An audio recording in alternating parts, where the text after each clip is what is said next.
These men are all Freemasons. And these are Freemasons. And so are these. He is a Mason, and so is he. They come from all walks of life, from all businesses and professions. They come from a wide variety of backgrounds and places. But they have one thing in common. They have discovered a fraternity, the Free and Accepted Masons, and they are all brothers. Welcome to Modern Freemasonry, as we give you a glimpse into the fraternity that has affected men's lives for centuries, and why I, and thousands like me, share this special brotherhood. When I first explored this great fraternity, I didn't know much about the rich histories and traditions of Masonry, but I did see the special interactions of the members of the lodge, and saw firsthand what real brotherhood was all about. These guys considered their fellow lodge members as a type of extended family, and I was impressed by the closeness they shared. As I learned more about my fraternity, I knew that my decision to be part of this grand society was one of the best ones that I would make for my personal and professional development. As I began to see how I fit into an organization that has affected the lives of many of our U.S. presidents, starting with George Washington, and includes some of the greatest movers and shakers of the past 300 years, I knew that I would benefit from these rich traditions, the same values and traditions that helped these men become better men, and having the same effect on me today.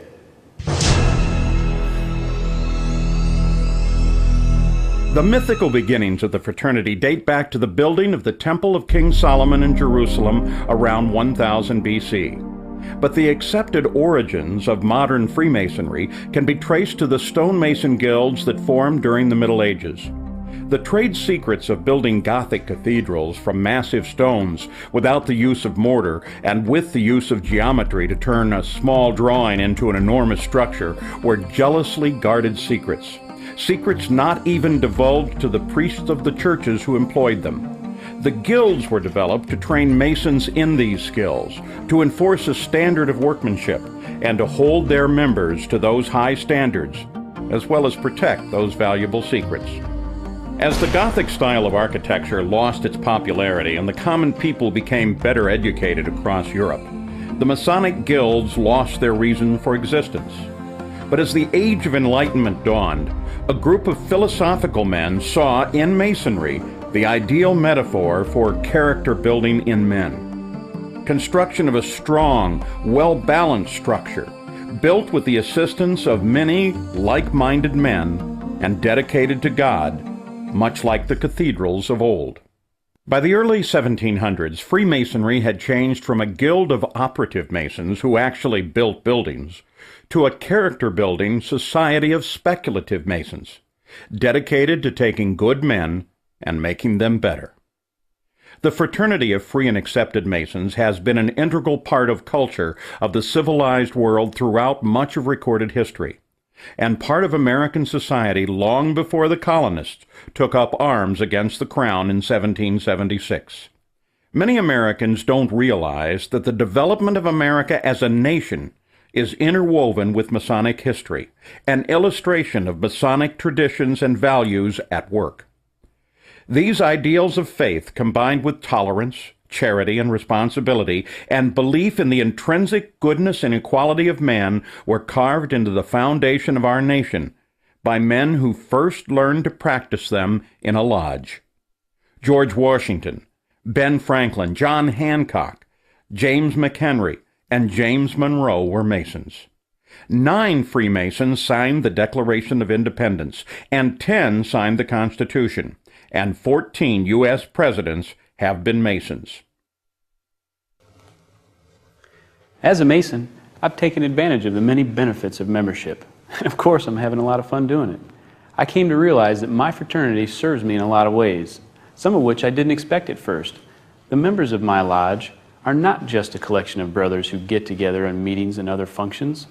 They serve as a social outlet and mentors for achieving my goals. Masonry has introduced me to business and civic leaders that I otherwise may have never known.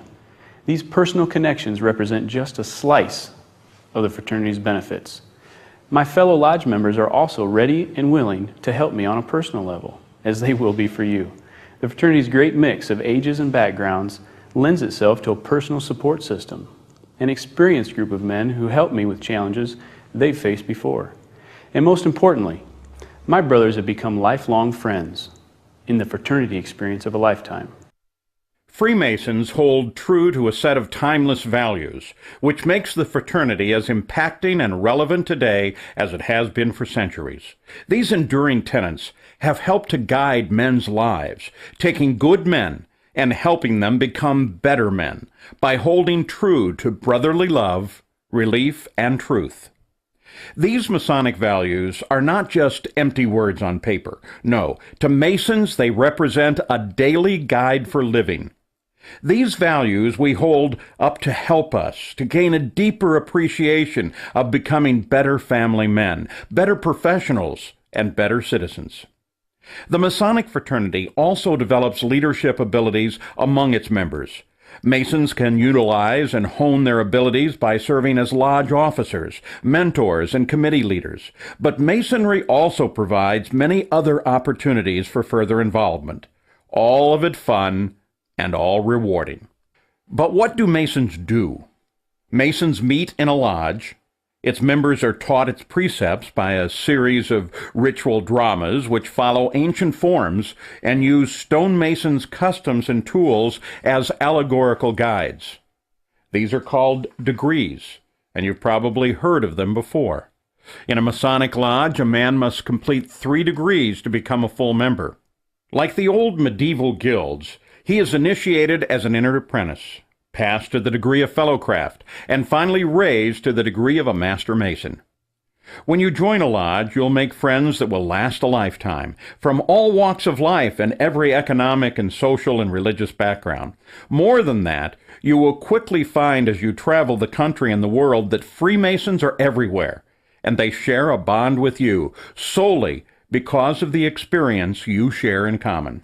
Once a man becomes a Master Mason in his home lodge, he can enjoy further brotherhood and involvement in other Masonic organizations known as appendant bodies, including the Scottish Rite, the York Rite, and the Shrine. Because Masons are an eclectic mix of men from all walks of life, the other groups have developed over the years to enlarge upon the lodge experience. They offer deeper understanding of involved leadership as well as charitable and philanthropic activity. History, symbolism, charity, personal growth and development, friendships that last a lifetime. It's all part of this incredible worldwide fraternity. To become a Freemason, simply ask for a petition from the person who gave you this DVD. He'll assist you in filling it out and tell you when it will be considered by the lodge. He'll also ask for an initiation fee, and you'll need to give that to him when you complete your petition for membership. I can personally tell you the impact the Masonic fraternity has had on my life, even in the short time that I've been part of it, from forming a support network of caring friends, getting real-life leadership experience, and meeting men from all over who enjoy helping me succeed. And not just any men, men I call my brothers.